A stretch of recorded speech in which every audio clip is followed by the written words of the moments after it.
Right. Inzwai ka hama dzangu. Umu mukati umu ndinoda kupinda ka. Umu mune chishamiso. One of the 7 wonders of the whole world. Anditi chinowanikwa mukati umu. Mukati umu mune anonzi mapopoma. Anditi maforos. Ndinoda ndinge ndinokuratidzai. Nhasi ndiri kunoko ku Victoria Falls. Kuborder rekupinda zvakare. Pana pa Victoria Falls ndo pane border rekupinda muZambia, border Zambia neZimbabwe.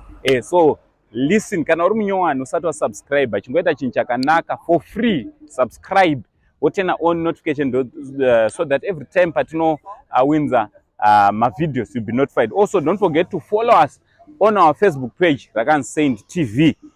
So pa entrance ndoda ndikuradze mapopo mese, but pa entrance pedu pakamira pakadai.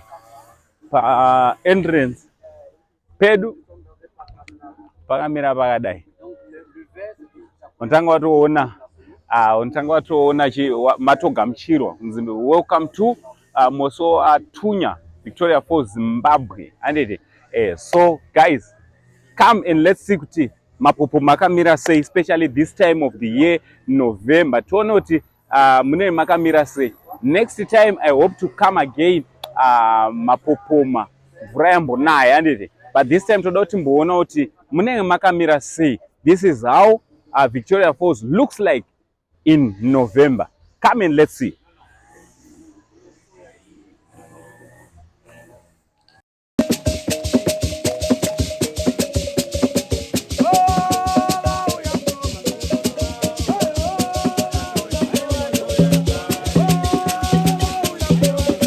Saka apo pamuri kuona ndipo pane entrance yemapopoma.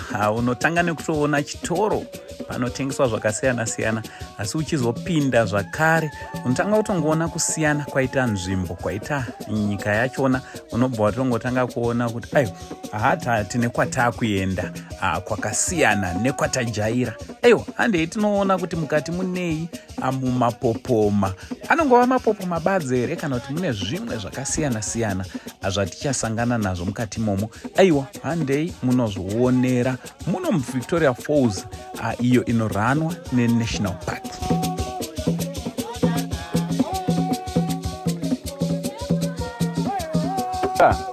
How are you? Good. My father's friend. Ndofunga mpana apa muri kuona mukeju mukeju mune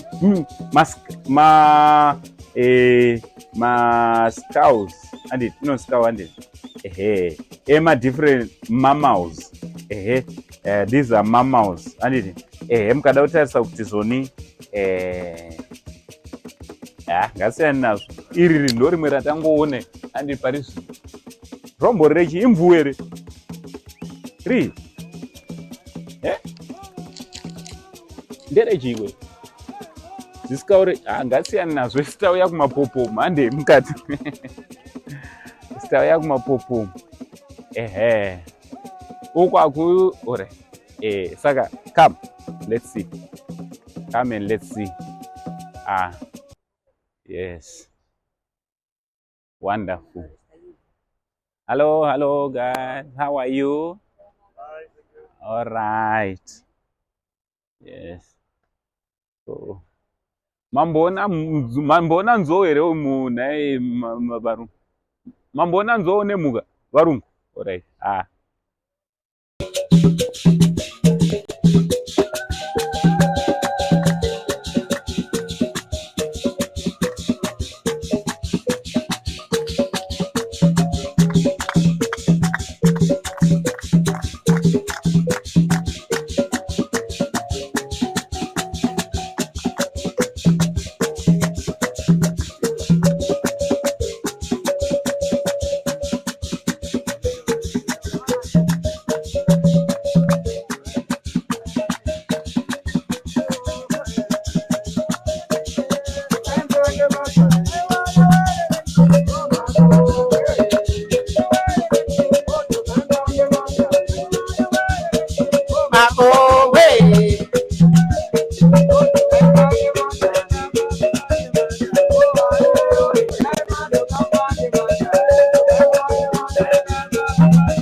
Right, so panapa pandakamira ka ndo panotangira mapopoma handiti, ndo pari kutangira mapopoma, ndo paanotangira.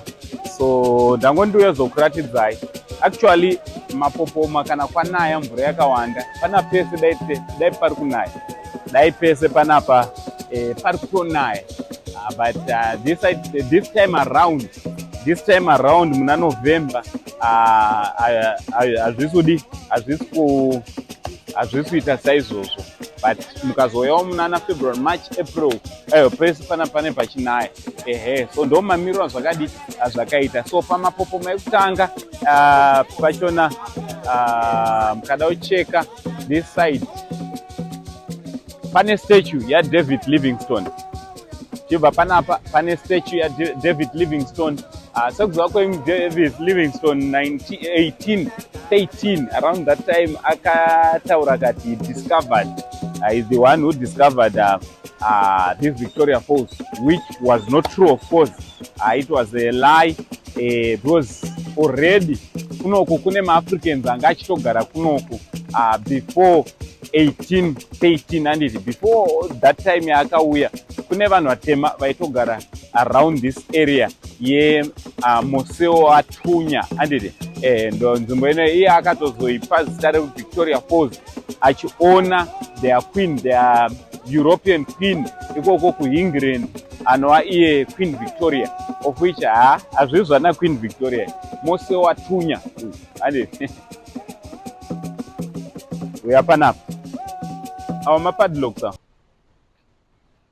These are padlocks, and if you check these padlocks, ane mazita Clearden Ashi. I'm sure this was pa wedding day ravo. Mapadlocks iwawo ane zvakawanda zvaanoreva. Varungu ndo vanowanzouya vachiisa mapadlocks awo iwawa. Uyu ndiani? Kathy and Excel. This was on the 17th of September 2019 ndo pavakachata, and they decided pavakauya kunoku kuVictoria Falls, I'm sure ndo pavakaisa lock kuloka kuti muchato wavo usimbe. Varungu vanowanzoita. So panapa, this is the second view yekuona Victoria Falls. I think panapa ozvinezvo hapasi kunaya, hapasi kana kutombototesa, hapasi kutotesa, but patime kunenge kune mapopoma, mvura yakawanda, panapa dai tatotota kare, anditi dai tiri nemaRaincoat, but ozvinezvo so this is the month of November, hande ndonokuradzai kumwe. Right, so panapa it's almost 350 meters kubva panapa ndiri kuenda kuma main falls. So ngatimboona zvakamira sei, anditi. So ndo mamiriro akaita Victoria Falls, nzvimbo yedu yakanaka muno muZimbabwe, one of the best places to be here in Zimbabwe.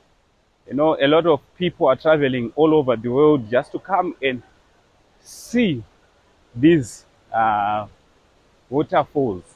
Pande pamwe futi paunokwanisa kuva nefull view yemapopoma. So sezvamuri kuona apo pane pamusoro chete panonetsa kuona from here, kamera yedu haisvike, but apo pane mvura yakawanda, apo pamusoro apo pane panonzi the Devil's Pool. So paDevil's Pool ipapo ndo pari kuita vanhu musikanzwa. Vanhu vari kuenda vonopinda mukapool kachona vodongorera mapopoma from the top, anditi, from the top, and ubva pamusoro kuenda pasi panenzi pane kuma 100 meters. So just imagine kuti munhu ari kuona kubva apo kuendesa pasi panova ipo pane kuma 100 meters plus, anditi. So ndo mamiriro zvakaita. Ndingoti mungoona ka full view sasekuru vevanhu kuti mungoona kuti zvakamira sei pano pamapopoma eZimbabwe, Moseo Atunya. So hande ndinokuradzai the other view.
So this place ndo panonzi panonaya mvura throughout the year.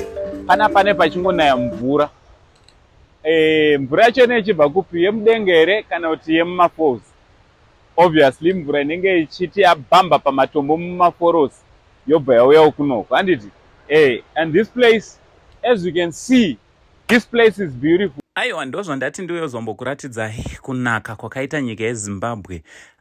Kune nzvimbo dzakawanda dzatinogona kushanyira kana tiri pamaholidays dzakaita seVictoria Falls. Aiwa, from Uncle Saint, the only Zim uncle, Saint TV crew for now, tichiti much love and God bless.